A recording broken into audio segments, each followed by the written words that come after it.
May come in madam.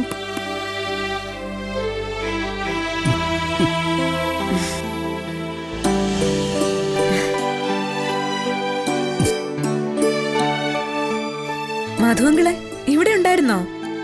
ഞാന് ശ്രീനേട്ടന്റെ അടുത്ത് വരെ വന്നതാ. നീ എറണാകുളത്ത് പോയിട്ട് എന്തായി? നിന്റെ അനിയനെ ജാമ്യത്തിൽ ഇറക്കിയോ?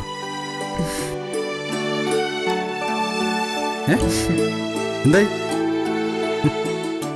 ഞാൻ അവിടെ ചെന്ന് അച്ഛനെ കണ്ട് കാര്യം പറഞ്ഞു. പക്ഷേ രത്നമ്മ ടീച്ചറിന് ഭയങ്കര വാശി. എന്റെ സഹായം വേണ്ടത്രേ. അവര് തന്നെത്താനെ ജാമ്യത്തിൽ ഇറക്കിക്കൊള്ളാന്ന്. അതെന്തിനാ അവർക്ക് അങ്ങനൊരു വാശി? എന്റെ സഹായം സ്വീകരിക്കാനുള്ള മടി. അല്ലാതെന്താ? അതിന് മടിയെന്നാണ് പറയണ്ടേ? അഹങ്കാരം. പിന്നെ ഞാൻ അവിടെ നിന്നില്ല, എങ്ങി തിരിച്ചു പോന്നു. ജാമ്യത്തിന്റെ കാര്യത്തിൽ എന്തെങ്കിലും ചെയ്യണോടി? ശ്രീനിയേട്ടനോട് പറഞ്ഞാൽ ഈസി ആയിട്ട് കാര്യം നടക്കും. അവരെന്ത് വേണമെങ്കിലും ചെയ്യട്ടെ അങ്കളെ. നമ്മൾ ജാമ്യത്തിൽ ഇറക്കിയിട്ട് അവസാനം അതൊരു കുറ്റമായിട്ട് വന്നെങ്കിലോ? ശരിയാ.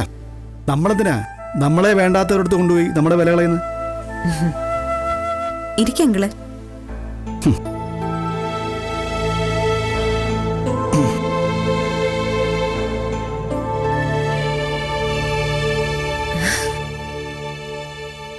ആ, നിന്റെ ആ TV ഡോക്യുമെന്ററി ഒക്കെ കഴിഞ്ഞോ? ഏറെക്കുറെ കഴിഞ്ഞു എന്നാ പറഞ്ഞേ. എല്ലാ ഏരിയയും കവറപ്പ് ചെയ്തോ? കാളിയാമ്പുഴ മാത്രം പോയില്ല. അത് വേണ്ട അല്ല അങ്കളെ. അച്ഛനുണ്ടായിരുന്നെങ്കിൽ വേണ്ടില്ല. അപ്പോ ഇനി ഓഫീസിൽ വന്നിരുന്ന് മന്ത്രിയുടെ ജോലി ചെയ്യാലോ അല്ലേ? അതൊക്കെ വേണ്ടതുപോലെ നടത്താൻ അങ്കിളില്ലേ? പോരാത്തതിന് പേഴ്സണൽ സ്റ്റാഫില്ലേ? അതൊന്നും പോരാ. നീ എന്തെങ്കിലുമൊക്കെ ചെയ്യണം. എന്നെ രാഷ്ട്രീയത്തിൽ പിടിച്ചു നിർത്താൻ അങ്കിള് നോക്കണ്ടാട്ടോ.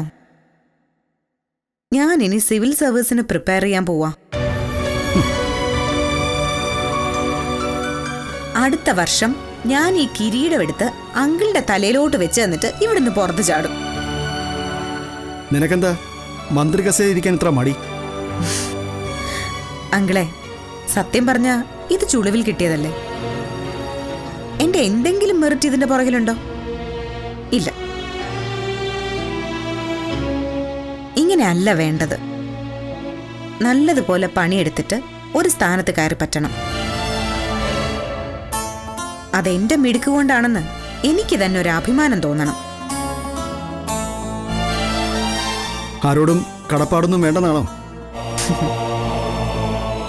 ആരോടും കടപ്പാടില്ലാതെ ജീവിക്കാൻ പറ്റുമോ അങ്കിളെ?